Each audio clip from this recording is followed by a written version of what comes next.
during the first session, I said, all of this is the devil attacking me. And he said, well, for now, let's leave the devil out of it and let's see what we can do by talking about it.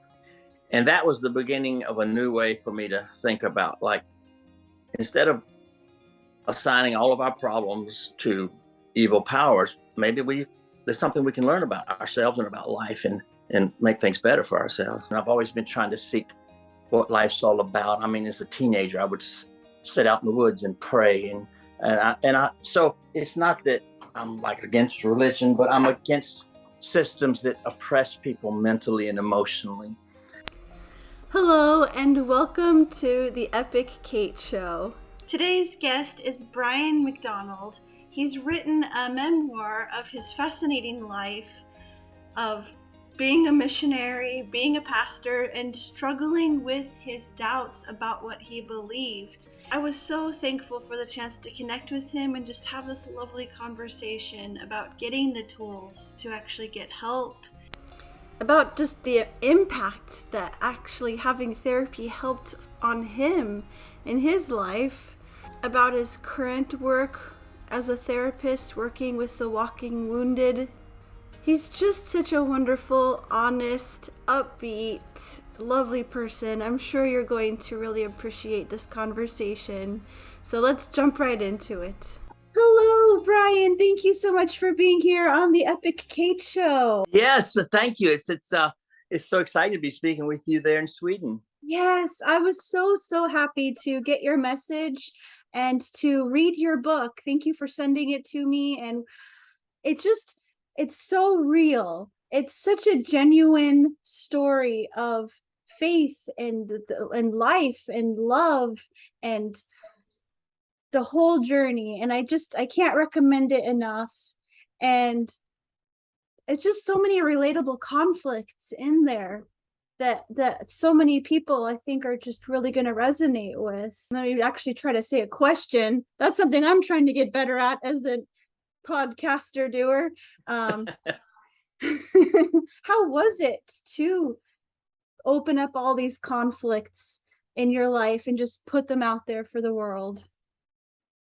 It was scary because, faith and religion is something that people tend to feel strongly about. And we have a saying you've probably heard, don't talk about politics and religion. And, people tend to get defensive about it. And one thing in my book, I tried to just tell my story, and I didn't say, you should think this way, or, I make any kind of dogmatic statements. I just try to say, this is what happened for me. But nonetheless, some people, interestingly, before they even read the book, if they just see the title, which is The Long Surrender, a memoir about leaving my religion, some people get their back up about that for some reason. That's like, he's going to criticize me. But the other thing was, it kind of caused me to relive a lot of the things in my life. And, when I left the ministry, which was 18 years ago, and embarked on a different path, I kind of just said, okay, I don't want to think about that anymore, because I had been so conflicted about it for so many years. And so it's kind of forced me to writing the book. It's forced me to go back through a lot of that, which has been good, I think, because I've come, for many years, I was angry about the things I'd gotten involved in religion, but I've come to kind of accept that that's my life. I can't change it, and it's part of who I am today. But anticipating others' reactions and hearing some of the others' reactions is stressful. I don't like to have awkward moments with people. I'm a very easy to, I don't want to argue. That's not my thing. I'm not an arguer. Yeah. I wanted to talk a little bit about your thoughts on the correlation. You struggled so much with anxiety and fear and intrusive thoughts. And so much of it was like, am I having these thoughts because of these dogmatic beliefs, or the dogmatic beliefs causing this anxiety? And I wanted to hear some of your thoughts about. Yeah. And, I don't know that question is ever totally answered, but there is some sort of a back and forth. In the book, I talk about how that it kind of started when I was in high school. I got involved in religion. I was what was called a Jesus freak at the time, which meant that it was during the hippie era. And so hippies, you may remember, the boys wore long hair, raggedy clothes. They were kind of like, we said Jesus freaks were hippies that got high on Jesus. And so the girls, let the hair grow real long, which doesn't seem odd now, but believe it or not, prior to that, women's hair was all up on top of the head, and curls and so forth. And I can remember my mother seeing the girls starting to let the hair just hang down. She was like, that's disgraceful. But anyway, the girls had the long straight hair and sometimes mini skirts and all that. So I began to get heavily involved in religion, and I think I was drawn to it because there was a lot of confusion going on at school. It was during the early 70s, and there was the integration of blacks and whites was starting to take place. And it didn't go smoothly at first, people being the way they are. I think it was the right thing, and it was a good thing in the long run. But at any rate, there was like riot police on the campus at one time, and a lot of like angst. Maybe that was the reason. So I started to kind of get involved in, being a Jesus freak. I brought my Bible to school. This was a public school, of course. Wore a cross around my neck and had prayer meetings every morning before school and all that. And when I began to read in the Bible for the first time to really understand what it said, it was a lot of wonderful promises there that God cared for me and knew every hair on my head and all that. That was really reassuring. But then it was talk about, those who didn't accept Jesus would burn in hell forever. And that really upset me. In fact, it upset me so much that there was a period of time that I could hardly eat. And my mother kept saying, what is wrong with you? And I didn't tell her that was what it was, because I thought, well, something must be wrong with the way I'm understanding this, because nobody else at church or just seems to be that upset about this, And I would ask other people, what about this thing of like everybody going to hell and forever? And I said, what about that? That's hard to understand. And they would say, oh, well, yeah, that's the thing. We need to like tell them about Jesus, and they won't need to go. And I was thinking, yes, but that's hard to get people to, first of all, accept Jesus the way we're saying, because we were, a lot of people would go to church, but they wasn't accepting Jesus as your personal savior and all that. And secondly, what about all these other people in the world? And what about all those people that lived before Jesus, and the Philistines and the Amalekites and all these? And I even went to the pastor of my church and was like, what about this? But it's every time I would ask the question, it seemed like there was something wrong with me. Like, well, you just need to accept this. But I say that because I think I was prone to anxiety. I know now that my father had a severe breakdown in his early adult years of what I think was obsessive compulsive disorder.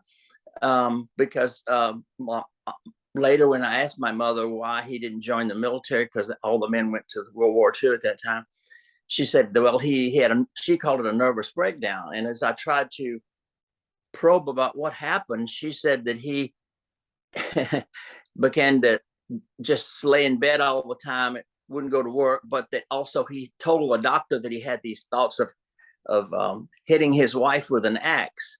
Now, my father was the most gentle, kind man. He would barely hurt a flea.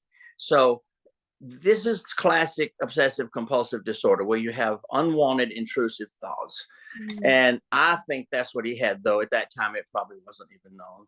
And ironically, my mother took him upon someone's recommendation to have shock treatment, electroconvulsive therapy, and he seemed to improve, and he led a pretty normal life. My father was a very soft-spoken, gentle man. But I think that as the years went on, had that where a thought would get in my head that maybe it wasn't the wrong thought or something, but I couldn't get rid of it. And this thought of people suffering in hell forever, it was driving me crazy. And I would ask other people, and they were so glib about it. Like, yeah, we need to tell people that's where they're going if they don't accept Jesus. And I was like, well, that's so forever. I just couldn't mentally comprehend it. So, but it gave me a little relief in my mind if I would say, oh, well, I'll be a missionary and preacher, and I will tell them about Jesus so they won't have to go. So, okay, I guess that's what I'm supposed to tell them. But that concern led to other questions about the truth or the teachings of the Bible that never really went away, even though I became a minister. And for 30 years, I, said I believe these things, but I had a lot of problem with it. So I think on the one hand, being anxiety prone sort of was in some ways my friend, in the sense that it reminded me to think deeply about things that other people take rather lightly. But on the other hand, I do think that there are aspects of the Christian faith that are very frightening. I mean, a lot of people, people can go to church and hear the same message, and one person thinks it's very comforting, but another person thinks it's terrible. It scares them to death. So there are some very frightening things taught in the Bible. Yeah. I wanted to go back a little bit more to that thing. You said that even as a pastor, when you could not hold on to this belief of eternal conscious torment anymore, how did you deal with that feeling of guilt that you couldn't believe it? And yeah, I kept for a long time, I would say, well, I can't understand this. It must be something that I don't understand, that I'll leave it to God. There's that famous verse that says, lean not to your own understanding. And I would say, well, God, I'll just leave this to you. I'll do my best. And whatever this is, I'll trust in the mercy and the wisdom of God and that kind of thing. Interestingly, I was never, even though I became a foreign missionary, so I was there to evangelize people, I never preached about hell and all that. And that's a popular topic for, you can imagine, a lot of fundamentalist type preachers and missionaries. It's interesting. We were taught in high school, even, when we went to like these soul winning trainings, like ask people, if you died right now, would you go to heaven or hell? And interestingly, I don't see where Jesus ever said that to anybody. Where did that come from? I read the New Testament a lot of times. It never came up. Never came up, but it became the thing you would say, like, well, Jesus died on the cross so that we wouldn't have to go to hell. But that's not what it says. It says so that you would not perish. And it's unclear what that refers to, right? But at any rate, it was like you had to, and when I was ordained as a minister, I was a Baptist, you kind of had to affirm that you believed in hell. And that was hard for me, because by the time I was ordained, I had 3 children, and this was my profession. And somebody said, well, you just should have told them you didn't believe it. Yeah, but I didn't have any other way to make a living. And I kept thinking, well, maybe is there some sense in which I do believe it, that it just doesn't mean what it seems to mean? And so I was tortured about that. Not only that, many other things in the Bible. I mean, there's so many things in the Bible that once you start to question it, there's stories in the Bible that are just a little bit, on the bizarre side. There was a talking donkey one time, but I remember reading about that Samson, was it, that took a bunch of foxes and tied their tails together and set them on fire, and they went, and I was like, what? And I remember thinking, I grew up with dogs. How would you tie their tails together? They have bones, it's like a series of joints in there, and like I was trying to, which is ridiculous, but it does say that. So obviously that didn't happen, it seemed to me, right? And many things like that. Something that was just so cool, that even though it wasn't an accepted thing, you got help. You found a therapist. You pushed through that discomfort and that fear of what people would think. You kept it on the DL, and you got some help. And I just love to hear about yeah. Well, the impact was of that first therapist that you had. Right. And at that time, now it's kind of common to hear that people went to therapy, but this was early 80s, and no one had ever heard of Prozac. No one had ever heard the word depression. No one had ever, people didn't go to therapists. But I was suffering so badly. And I think I tell the story in the book. I was at this church where I was speaking, and we were having dinner, and this one man that was a member of the church who was having dinner with us, and he talked about how he'd had these problems, and it sounded similar to me. And he said he went to this doctor, and the doctor gave him some medicine that helped him. And I was like, what? And I just kind of tucked that away in my mind. And later I called the guy. I got his phone number, called him long distance. I said, can you give me the name of that doctor? He said, sure. And he never said why. I spoke to the doctor, which was in Pennsylvania. I was in Alabama by then. And he told me that he called it at that time just depression and its many facets. And he told me a book to read. So I went to my primary care doctor and I showed him the book. I was like desperate to get some kind of help. I said, okay, if there's a pill that can take this away, I want it because I'm suffering here. And he said, okay. And he wrote me a prescription. And again, medication for depression and anxiety was in its infancy then compared to today. He said, I'm going to give you these pills, but I want you to talk to someone. And I said, what? And he said, he gave me the name of a card. And he said, this man helps God's helpers. That's what he said. This man helps God's helpers. And I thought, okay, I didn't want to go, but I went. And that was the beginning. And what that man's name, the therapist's name was Bill. And gosh, he was just the perfect person for me.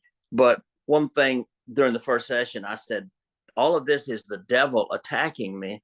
And he said, well, for now, let's leave the devil out of it. And let's see what we can do by talking about it. And that was the beginning of a new way for me to think about, like, instead of assigning all of our problems to evil powers, maybe there's something we can learn about ourselves and about life and make things better for ourselves. Oh man, to actually get tools. Yeah. Instead of read your Bible and pray, that's all you can do. Right. And I remember I was so secretive about it. I mean, by then I was preparing to be a missionary. We belonged to this missionary organization and I was afraid they would find out I was going to therapy because in the circles that we were in, psychology was very suspect. That was humanistic. That was the worldly way of thinking. We were supposed to just like trust in God. And so I was afraid somebody would find out, or I was go to these clandestine meetings with the therapist and everything. And one time I got sick, probably just from the anxiety I was under. I was in the hospital and I was there. My mother was there and with me. And this man, which was unusual. I as a therapist today, I'm not sure I would go to visit somebody in the hospital, but he was a very kind man. And he came to visit me in the hospital. And when he left, my mother said, who was that? And I said, he's just a friend. He was my therapist. And I think it hurt his feelings that I didn't, well, maybe not. But at any rate, he kind of quipped about it later, like, just a friend, huh? But I didn't want to tell my mother that I was going to a therapist because she should have known, because my father had mental problems. But back then, people didn't talk about that, I mean, my parents were born in 1915 and 1916. And when my father had his mental breakdown, my mother said that his family, his parents and his siblings said, that's on you now. We're not going to do anything, So bless my mother's heart. I mean, she had her faults, but she stood by my father and they stuck it out. And they were married for like 70 years or something. So they're both passed on now. I mean, 1915 and 16, I'd imagine. So yeah, I mean, medicine was very primitive back in those days in a lot of ways, right? Yeah. Let's see. I wanted to switch gears a bit. Oh, but first, the thing that he said to you that really touched you, because you were a victim of toxic theology of all men are horrible, disgusting, worthless worms destined for hell. Yeah, and this therapist had actually been to seminary at one time, but it wasn't like the seminary that I'd been to. It was more, I guess you would call it, liberal. Of course, to me that's a good thing now, open-minded. But in the circles I was in, liberal was bad. But I said one day, I said, well, I'm evil, I'm worthless, I'm despicable in God's eyes, and every human is. And he said, well, it must not be so bad to be a human because Jesus decided to become one. And I thought, well, that is the weirdest thing I've ever heard, but you're right. I thought that was, what a different way of looking at it, right? Yeah. There's just so much power and joy to be found in different perspectives. I love that. I wanted to switch gears a little bit to a thing that we had briefly touched on when we talked before this. though the 5 stages of faith, the 5 stages of faith development. Can you talk briefly about those and like how that Yes, works? and I don't have that right in front of me, but you know, in the earliest part of our life, like when we're toddlers and children, our parents are really like God to us. They have all the power, they know everything. And so most of us start out there, and some people, of course, they stay that way, but most of us move to the second stage, which is where we sort of embrace the values and the beliefs of important adults usually in our lives, right? Usually it's our parents, but it can also be like religious leaders, like what they say, that's what I believe. And it's all settled because they're the ones who know. So that's kind of the second stage. And most people get to that. But some people, even though it's normal to move on to begin to question some of those things a little bit, but some people stay in that stage throughout their life because religion is something that people are reluctant to question. You know, you can have a person that's like a rocket scientist, but religious wise, he still believes what the pastor, the priest says. It doesn't question it, right? But many times as we go into like, you know, further in life, we begin to test these beliefs against experiences that we have. And that's kind of the third stage. And we begin to say, well, I don't know, that doesn't seem to fit there, but let me see if I can hone that a little bit and understand it a little better. And so that's when you have people that are saying, well, I don't know that everything my church or my pastor or my parents said was right, but I'm going to figure it out. I'm going to find a different church and I'm going to find one that's got it right. And so consequently, there's like somewhere between 600 and 1,000 different church denominations in the world, because every time somebody thinks they got it figured out, they start a new one, correct? And so, but there's that searching of like, I want to get it right because there is a right way. There is a truth. There is a undisputed external reality that we've got to nail down. And often it is during this time that people say, okay, sometimes they say, I'm going to be a preacher. I'm going to be a missionary. That's kind of when I decided I was going to go to college, a Christian, very fundamentalist Christian college and seminary, because I want to get it all nailed down. This is the right way. And of course, when you become a pastor in most of these evangelical groups, it's called ordination. And they ask you all these questions. Do you believe X? Do you believe Y? Do you believe A? Do you believe C? And you're supposed to have it all nailed down, right? But often what happens is people move to a fourth stage, which is that when they begin to even question like, well, is there a true, definite answer to every question I have? Because there's a lot of people that have a lot of answers out there. And before I saw these people that believe different things as a threat to me. But now in this stage, I'm like, well, you know, what they're saying has merit. I can kind of roll with that a little bit. And I become more comfortable with ambiguity, uncertainty. And, you know, religion is often about, we got it over here, you know, the Methodists, the Baptists, the whatever, come over to our side and we got it all figured out. We wrote it down. We voted on it. We etched it in stone, we carved it in wood, whatever. And so churches are around like saying, this is it. But many, not always, but sometimes, and what happened to me is people begin to say, yeah, but I don't know, there's so many, you know, I can see that other people have a point too, and maybe it's impossible to know. And we become more comfortable with that ambiguity. But what I found was that when you're the leader of a church, as the pastor, they don't want to hear that you're comfortable with ambiguity. They want to hear that this is the way, walk ye in it, right? This is the absolute truth. So for so long, I had to have this, I don't like to be duplicitous. I don't like to be insincere. But on the other hand, if I were to stand up in church, say, I don't know about this hell, maybe that's just a myth. Maybe that's just a symbol. I would lose my job.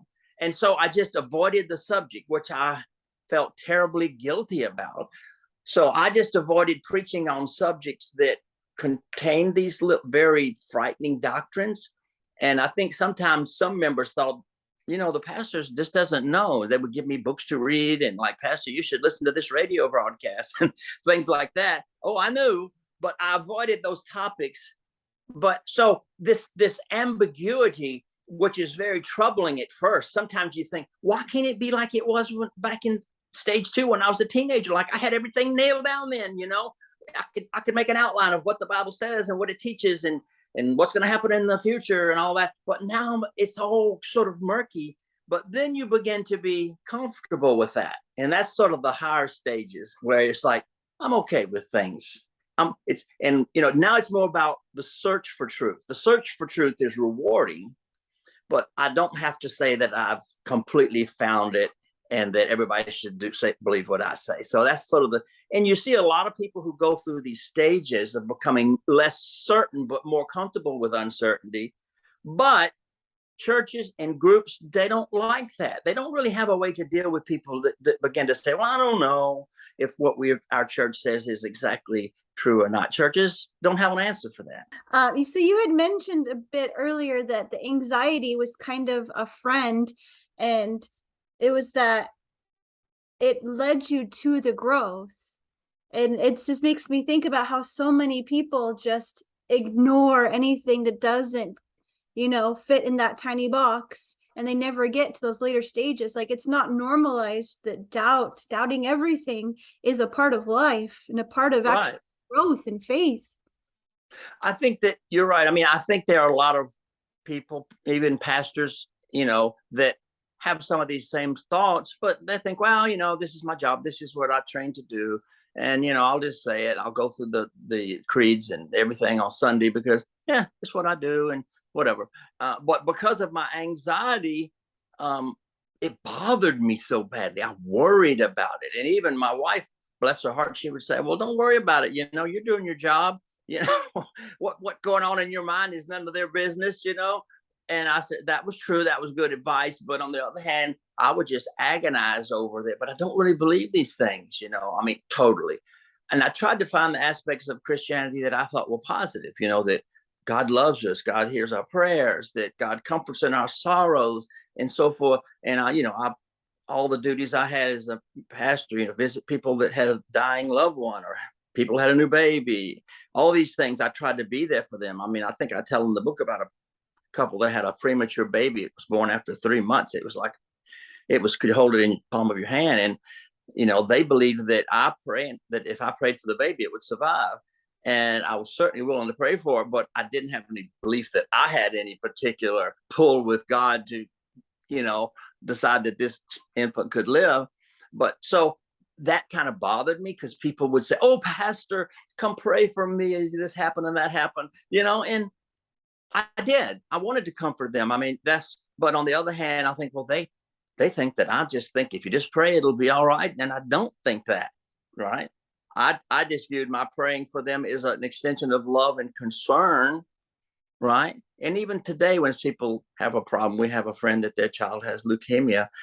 Usually I'll say, I'm really thinking of you, but sometimes I'll say, I'm praying for you. But what I mean by praying for you is I'm thinking about your problem intensely, and I feel that somehow that may reach out to you in some way that I don't understand, I like that. So you felt that you had a calling to help people, and you still have that calling, and you are still helping people now. You're a psychotherapist. Right. And that, when I was still a pastor, I thought, well, how can I do what I feel I'm called to do, which is to help people, but not have this religious dogma. So I began to plan to try to somehow transition into a different profession. And that took me many, many years. But yes, it took a lot of graduate courses and to be sometimes it's called a counselor or psychotherapist, but basically where you sit with people and talk with them about their concerns and problems. But you don't say, let's talk to God and ask God to fix it. If God can fix it, I'm fine with that. But I'm here to help you find a way of thinking about it that can give you some relief. So I took a lot of classes when I was still a pastor, and I think it was a little disconcerting to the members because they knew I was taking classes at a secular university nearby. And I think they thought, well, if he said he was taking theology classes at a seminary, we'd be happy with that. But why is he studying at this secular university? But I found it very refreshing because to that point, everything was about what God says, what the Bible says, find this verse, find that verse to solve our problems, which can be helpful to people in a way. But now in this secular setting, people were saying, well, what can we actually do to help people? How can we help people to think differently about their life issues in a way that gives them relief from the torture that they're feeling? And that's kind of what we call cognitive therapy. You might have heard that before. Basically, it's just like helping people to adjust their thinking, not to say black is white and white is black, but to say, is there a different way to conceive of what's going on in my life that gives me hope and that gives me options moving forward? Yeah, that is just so necessary. I have a note here, but I don't know what I meant. So maybe you know what I meant.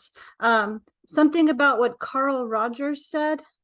Oh, yes. So Carl Rogers if you've ever studied like counseling or therapy, he was the father of what we call person-centered therapy, or sometimes it just uses his name, Rogerian therapy. But what Carl Rogers believed was that in therapy, if we sit with a person and give them our undivided attention, but also our non-critical acceptance and value as another human being, people have within themselves the capacity of solving their problems, of getting better. And this is a very humanistic approach, but it's like believe that people have the answers within themselves. I don't have all the answers. Mind, if I could solve all people's problems, then I would get the Nobel Prize, but I don't. But I can provide the setting, unconditional. Carl Rogers coined the term unconditional positive regard. That means I sit with you as a human being, and some people might say, well, what if that person has done a bad thing? I positively regard them as a human being, regardless of what mistakes they've made. And because of that, they are free to explore what it is within them that can help them move forward in a better way. So that's kind of my approach to therapy, is this, it's called client-centered or person-centered, where I'm not like telling you what your problem is and how to fix it. I wish I knew that, oh, your mother, your father, your brother. Oh, it was this. I mean, some of those things can be insightful, but I'm here to sit with you and give you that unconditional positive regard as we together think, how can you move forward? And that's what Bill so many years ago did for me. I could tell that he accepted me, even though I was this fundamentalist preacher guy that some people just have a disdain for. I didn't get that from him. He cared, he accepted me, and he didn't push me. We just talked and let me explore. And that's, to me, that's what Carl Rogers taught. And that's become sort of a hallmark of much therapy now, like that creating that atmosphere where a person can grow. And the paradigm shift to happen, to acknowledge what's happening, what I'm doing now, what I'm thinking now is not working. Exactly. Yeah. Yeah, that's right. And for people to have like aha or light bulbs come on, some people think that therapists just tell people what to think. And people will say to me, well, don't you just tell them X, Y, Z? And I was like, well, why would they do what I say? I'm just Brian, but I sit with them, and hopefully through this non-judgmental atmosphere, they begin to have a different feeling and a different view, and they have hope, and they have a different way forward. And how long have you been doing this? This I've been doing for about 17 years now. Wow. Yeah. And it's interesting. Somebody said, well, I bet you have a lot of clients that I call them patients or clients that have the similar situation with religion. I rarely mention to people that I used to be a missionary and pastor, because I don't want them to pigeonhole me as like, oh, this is this type of person, and I don't want to say this in front of him because I might offend him, blah, blah, blah. But I do have people that come from very rigid religious backgrounds. And look, if their religion helps them and guides them, I'm all for it. I don't ever tell them that's wrong. But I do see people whose religion I can tell is torturing them. And hopefully they will come to the realization that they don't have to accept all of the dogma that's torturing them. I mean, I had a man sit in my office one time that came from a very religious background and a very rigid. He said, I know that I'm going to hell and there's nothing I can do about it. And, that's horrible. I mean, his religion didn't offer him any way out. But hopefully, it doesn't help for me to say that's not true, but hopefully through our interactions, he begins to feel that there's hope for him, and maybe that's not true. So what kind of people come across your couch? Mostly they're people, because I'm not a psychiatrist, so I don't usually have the people that have like serious mental illness, like schizophrenia or something like that. But they are what I often refer to as the walking wounded. There are people who have jobs, they're going to work, they have families, but they're struggling. They're unhappy, or they have anxiety. And anxiety is a funny thing. I mean, sometimes there was a man I remember came to me one time, and he was like had an important job. I live in the Washington, D.C. area, so we have a lot of big shot types around here. And he had an important job. He had like 3 kids. He was working on his master's degree. Everything was great. But he was sort of like juggling all these balls, and he was keeping them in the air. And one day, when his wife told him that she was pregnant with like their 4th child, he completely fell apart. I mean, he is like, okay, I can't keep one more ball in the air, And I mean, this is real life, right? How does a person deal with this? Sometimes women we have a lot of around this area, professional women, they're lawyers, whatever, they're doctors.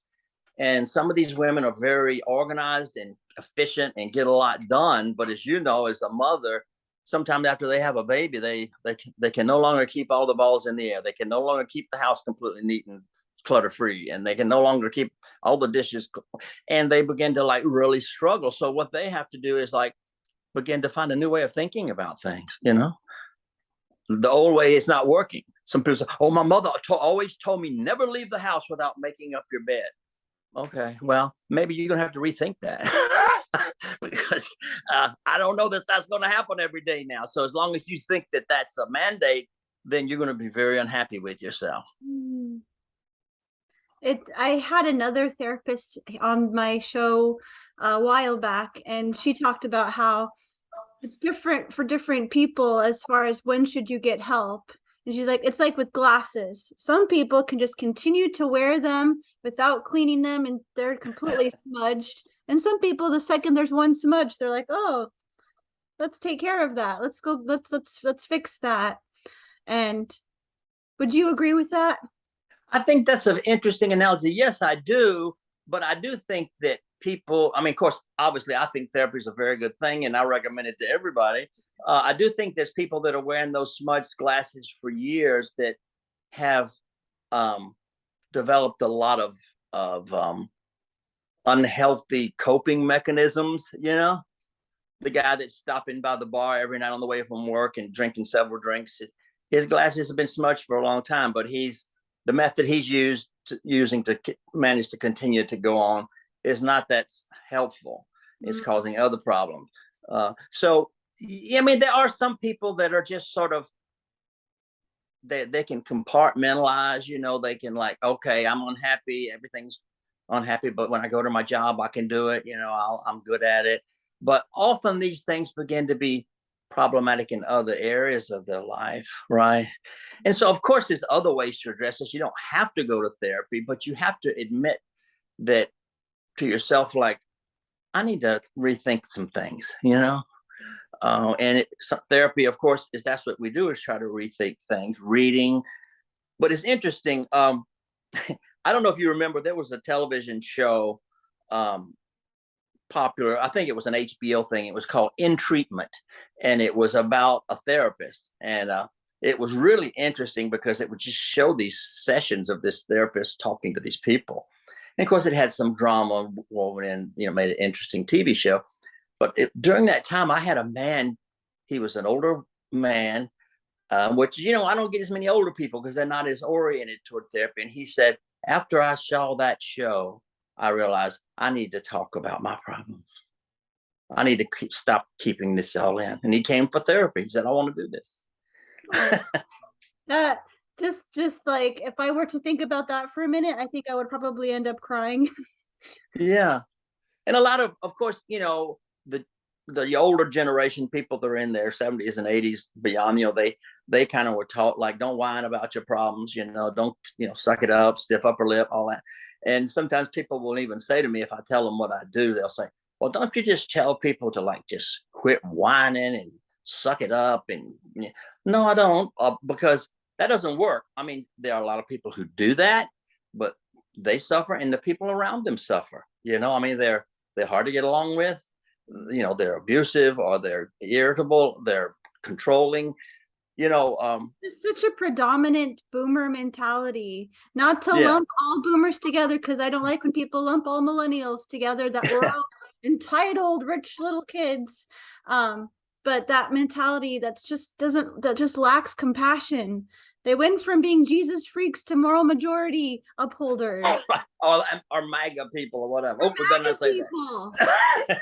Yeah, and the thing is, people who will say, oh, I don't believe in going to these therapists and everything, but they apparently believe in stopping by the bar and drinking and crying in their beer and telling the bartender about it. So why don't you go to a professional and talk to them about it? Right? Yeah. Serious.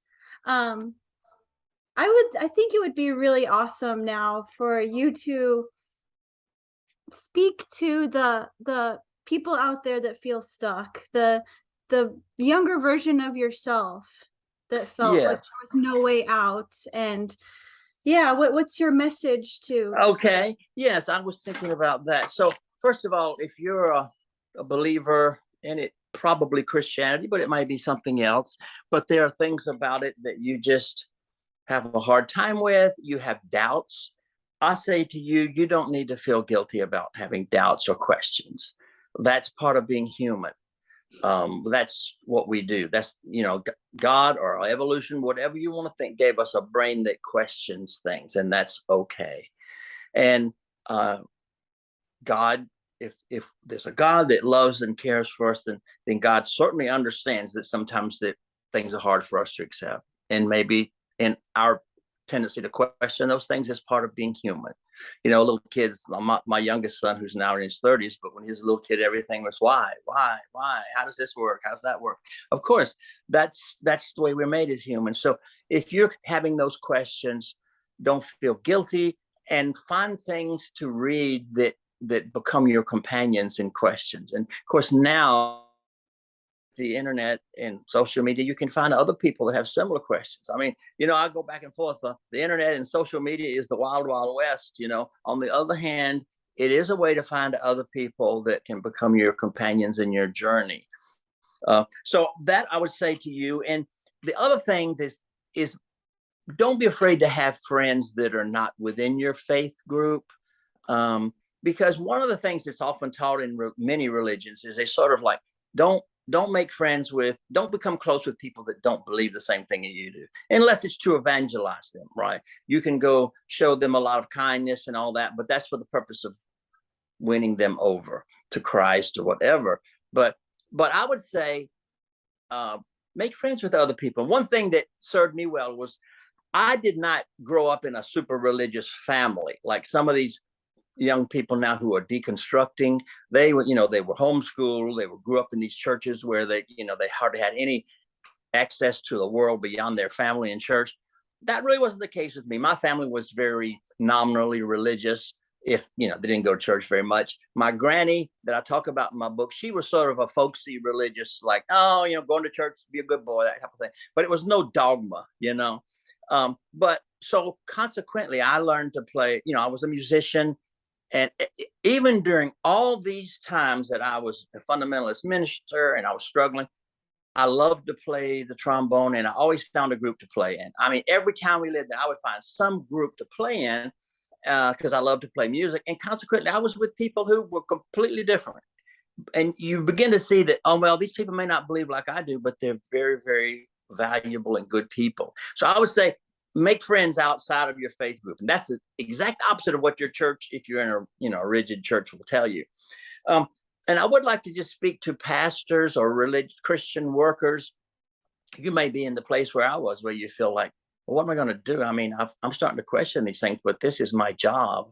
What should I just stand up one Sunday and say, the heck with all this. I don't believe it anymore. I mean, if you're like me and you have a family to support, I had 3 children. I just couldn't do that. I mean, I had to, I had 3 kids. At one point, I was still a pastor. I had 2 high school kids and 1 in college, and I had to keep all these balls in the air financially. And of course, if it hadn't been for my wife, and I do hope that if you marry, you have someone that'll listen to you, that's pragmatic. My wife was always, even though it was sort of her church that got me involved in a lot of this in high school, but my wife is extremely pragmatic. She was like, don't worry about it. You're doing your job, and when I would express my misgivings about things, she was like, yeah, makes sense. Like, yeah, I get what you're saying. I'm so thankful I didn't have a wife that was be like, you need to get right with God, and there are wives like that, I expect, right? We need to pray for you. I'm going to go tell my dad that you're not a believer anymore. No, but she wasn't like that. And by the way, I met my wife Kathy in high school. We were 17, 16, and in December we'll be married 45 years. So she has been very. I mean, when people read my book, by the way, they'll say, "Well, that Brian's got an interesting story, but that Kathy, she's a saint." Because amazing. I'm a Kathy fan after reading your book. We lived in so many different places, and at a time when a lot of couples, when we came back from being missionaries, we didn't really have anything, and at a time when a lot of couples were like, joining the country club or getting a house at the river or whatever, we actually were getting furniture from churches that gave away stuff that families didn't want. But she was always a can-do person, and she's very smart, and she's frankly, when I left the ministry, her job kept us afloat. She's a school teacher, very capable. So, I don't know what to tell you if you don't have a spouse like that, but try to be drawn to people that say, there's a lot of different ways to look at things, Yeah. So have friends outside of your religious tradition. Whatever it is you like to do. I thought I was going to give up music to be in the ministry, and I did as a career, but I never stopped. I mean, everywhere I went, I found somewhere to play because I just love it. Whatever you're into, quilting, soccer, bird watching, golf, whatever, have friends outside that keep you. Like, you're not expected to give up the things that make you happy. You may have heard that a bunch of times, but no. Right. There's so much in evangelicalism was like, well, I could have been a great athlete, but I gave it all up for Jesus. Like, that's those old tired things are like, they don't serve you well. Most of us aren't going to become famous athletes or musicians or anything, but that doesn't mean we can't do the things that bring us joy. Yeah. So, how can we find your book? Oh, thank you. So the name of my book is, let me get one right here and I'll hold it up. So the name of the book is The Long Surrender. Well, there we go. The name of it is The Long Surrender, a memoir about losing my religion. The long surrender came from the fact that I started out surrendering everything to God to be a preacher and a missionary. But then slowly over the almost 30 years, I had to surrender to my own conscience that some of these things just I didn't believe them and I couldn't accept them. And so finally I surrendered. Now that doesn't mean that I'm not a religious person. I was sharing with you, Katie, this little, I actually bought this in Sweden many years ago when I was visiting there. It's a little person praying. I've always been a very, I think, spiritual person. I've always been trying to seek what life's all about. I mean, as a teenager, I would sit out in the woods and pray. So it's not that I'm like against religion, but I'm against systems that oppress people mentally and emotionally. So the book is entitled The Long Surrender, a memoir about losing my religion, but my name is Brian Rush McDonald. Brian Rush McDonald. And I put the middle name in there because that differentiates me from all the other Brian McDonalds. And you'd be surprised how many people have your same name if you Google it. So Brian Rush, I might be the only one.